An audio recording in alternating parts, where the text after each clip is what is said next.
Veterans across the country are facing barriers to health care and support. Dr. Josh McConkey is an emergency room doctor who also commands the 459th Aeromedical Staging Squadron in the U.S. Air Force Reserve. He joined me to talk about the challenges facing veterans. He tells me one of the biggest challenges is that military members who live in rural communities don't have access to health care, specifically mental health care. He says it's tough for many of us to understand what these veterans have experienced. First place to start is just when you talk about access to care and specifically the mental health resources especially in our rural communities, it's very lacking. I know on the mental health side of things, it's difficult just around the country in general, but for military service members and veterans in rural areas, it's a big issue.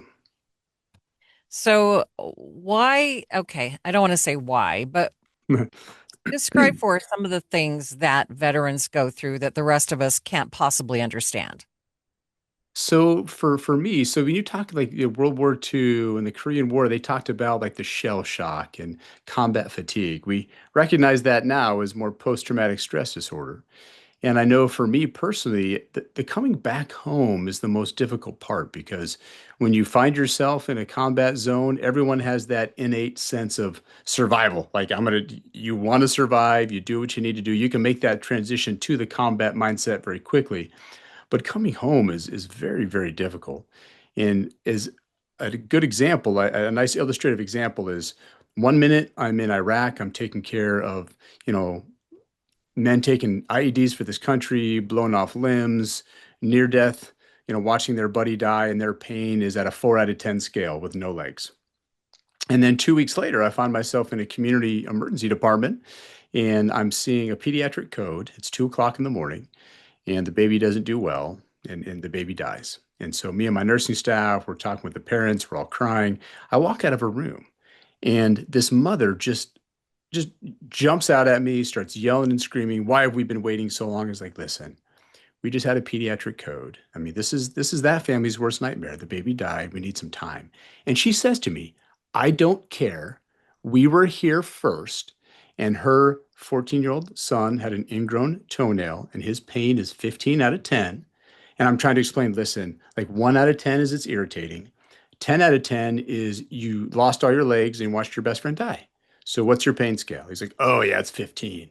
And I just lost it. I actually yelled at the mother and threw out of the emergency department. You can't really do that, but I just was not ready to be back in civilian society where just people can be just a little bit callous and not at, I mean, just literally a baby dies and I don't care. We were here first. Like, I think most people that would probably upset you, but for a combat veteran who's probably a little on edge anyways, it was too much. Right. So we know that those who serve us and serve our country to make sure that we are safe have gone through some horrific things. So you would think that we would be more sensitive to what is happening when they get back. And it seems like a lot of veterans don't talk about what has happened to them, and probably for good reason. It's very difficult for them to talk about those things. But do you encourage those veterans to really talk about some of the things and maybe help people better understand what they've been through so they can be more sensitive to their needs? I do. And I worked at the VA in the healthcare system for several years. And I worked with a lot of veterans that served long before me and some that served alongside me in the global war on terrorism with Afghanistan and Iraq. And I'll tell them, listen, you need to talk about this. There's plenty of resources. You don't have to keep that to yourself. And I use the examples of I worked with special operations and I was medical director for Combat Search and Rescue, PJs. And these are tier 1 level special operators. They are the toughest mentally and physically on planet Earth. I mean, some of them kick on teams, kicking down doors, taking down bin Laden. And this group, this cohort still has suicides. So they're the toughest, strongest mentally and physically. They still have suicides in that population. So nobody is immune. Everybody has a breaking point. And if you can articulate that to people, like, look, I mean, it doesn't matter how tough you are. Everybody still has a breaking point. Get out there and get help and talk with people. So my personal leadership ethos is be the weight behind the spear. So be a part of something or someone that matters. That weight behind your spear is what gives you the confidence to do what you do. Build that behind you and be the weight behind that spear for someone else, build that support structure around you, and that really helps insulate from some of those mental health issues. You mentioned there are resources available. Do veterans know about the resources that are available to them? Most do, but some do not. The VA has done a very good job about doing their processing examinations when you exit service. They do that concurrently with the military now, so that they have that opportunity to sit down and talk with you and learn about the resources that are available.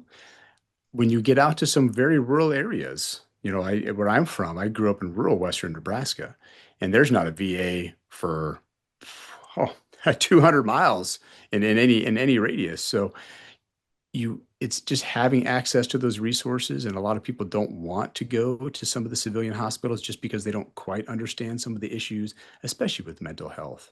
Like, oh, here's another crazy veteran. And even myself being a veteran, I will notice at times civilian healthcare providers, when you get some old Korean War or Vietnam veterans, they tend to be a little bit crusty and a little bit short, and sometimes it's difficult to communicate with them.